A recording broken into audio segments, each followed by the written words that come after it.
Dans un premier temps, il fallait donc mettre à jour l'affichage obligatoire de l'entreprise. Cet affichage obligatoire vous est proposé sous forme de fiche que vous pouvez consulter en dessous de cette vidéo. L'affichage obligatoire doit comporter des numéros utiles tels que les services d'urgence, le SAMU, les pompiers, toutes les urgences telles que les ambulances, les centres anti-poison par exemple, l'inspection du travail, l'inspecteur du travail, le téléphone de l'inspecteur du travail, le téléphone du médecin du travail, voilà, pour que chaque salarié puisse le consulter en cas de besoin. Vous avez aussi les horaires collectifs de travail. Donc, cette entreprise était ouverte du lundi au vendredi. Les textes applicables à l'entreprise, tels que le document unique d'évaluation des risques, son lieu de consultation se fait au bureau de l'ARH.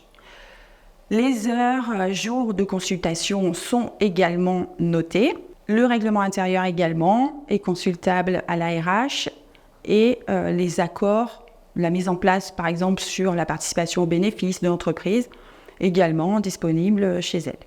La convention collective doit être nommée pour que le salarié puisse aller chercher des informations aussi auprès du bureau de la RH, puisque celle-ci est consultable ici, mais aussi on peut la consulter sur le site de legifrance.fr que vous connaissez sûrement.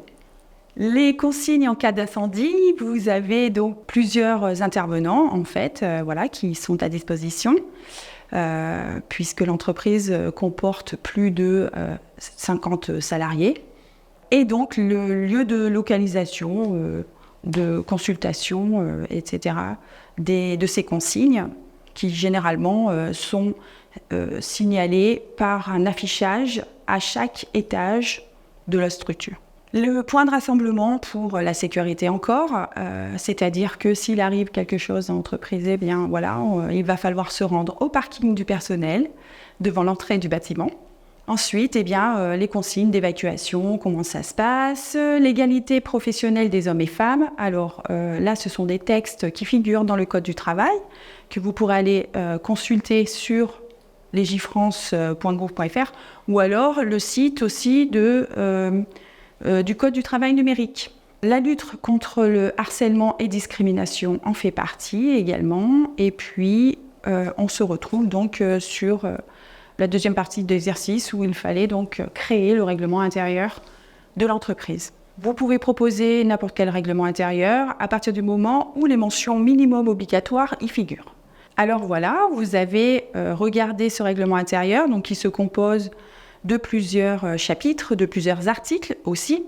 Donc dans un premier temps, les objets, champs d'application, qu'est-ce que cela concerne, le champ d'application, la discipline générale, donc globale, dans l'entreprise, en ce qui concerne les retards et les absences, comment il faut justifier d'une absence, les entrées et sorties du personnel et que le personnel, l'exécution du contrat de travail, c'est-à-dire que les personnes dans l'entreprise doivent exécuter les travaux qui leur ont été confiés. La tenue vestimentaire, très important aussi, puisqu'il s'agit d'une entreprise qui produit, donc il doit y avoir des EPI. Les conditions d'hygiène et de sécurité, très important aussi. L'usage général des locaux et du matériel de l'entreprise mis à disposition.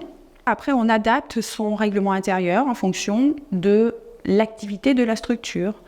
Donc les comportements généraux du salarié vis-à-vis de son savoir-vivre, savoir-être en collectivité, très important aussi, notamment au niveau de, par exemple, du vapotage, etc. C'est vrai que certains salariés sont plutôt tentés de le faire dans la structure, à éviter.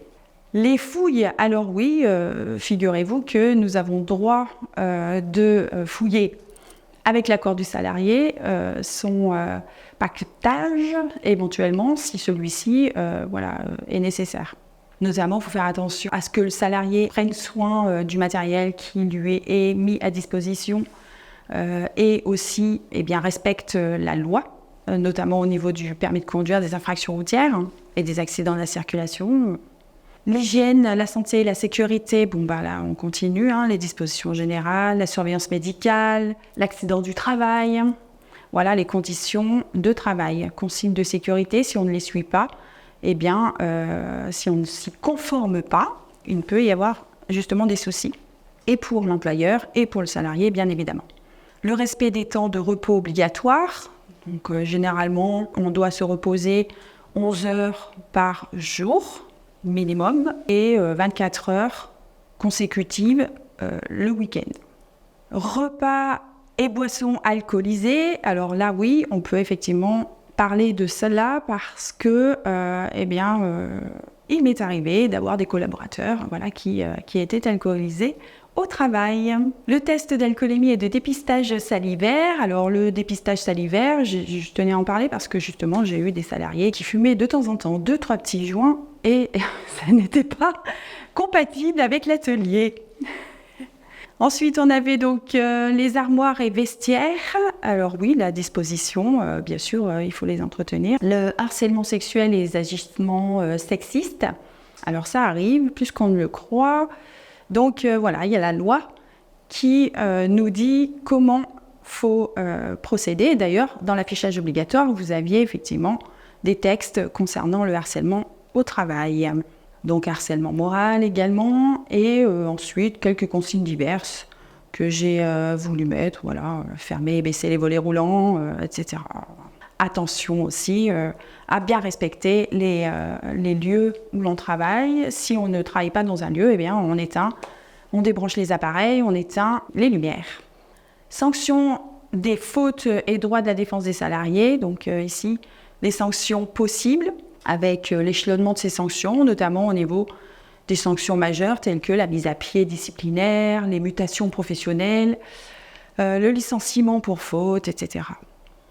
La définition de la faute, j'ai tenu à respecter 2-3 petites informations complémentaires. Le droit des salariés en matière de droit au travail, de droits et d'obligations, les sanctions, toujours à leur rencontre si toutefois, ces sanctions n'étaient pas fondées, il a possibilité d'avoir des recours. Titre 5, donc le dépôt, publicité et entrée en vigueur. Donc l'entrée en vigueur de ce règlement intérieur se fera donc sous l'égide de la responsable RH avec le responsable de l'entreprise et des différents sites aussi d'exploitation. Et donc, ici, il est fait à Moulins le 16 avril pour information. Donc, signature de l'employeur, puisque celui-ci est tenu d'apposer sa signature pour signifier aux salariés qu'il est en vigueur. Ensuite, vous aviez à faire la mise en place d'un DURP. Alors, je dis P à la fin parce que j'aime bien. C'est aussi un sigle que l'on peut trouver. Donc, document unique d'évaluation des risques professionnels. Donc ce document des risques, ici vous aviez quelques consignes concernant l'activité de l'entreprise. Donc oui, vous pouviez aller faire des recherches sur Internet sur l'entreprise d'une même activité. Donc notamment sur le site de l'INSEE, on peut avoir des renseignements. Sur d'autres sites, il suffit de noter les mots-clés concernant l'activité de la structure et document unique bien sûr. La proposition de ce document unique d'évaluation des risques de la société Fargo est faite à partir du logiciel Excel. Il n'y a pas de document a priori obligatoire en ce qui concerne la présentation. Il faut quand même évaluer les risques, donc identifier ces risques. Donc par exemple, sur l'unité de travail, le trajet domicile-lieu de travail avec les risques routiers, qu'est-ce qu'il peut se passer ? Un accident du travail ou un accident de trajet. Et l'évaluation du risque, ça sera de bien préciser la fréquence, la gravité et les priorités. Et donc, qu'est-ce que je peux mettre en place pour pouvoir éviter ce type de problème lié à ce risque ? Un autre exemple également, au niveau de la production.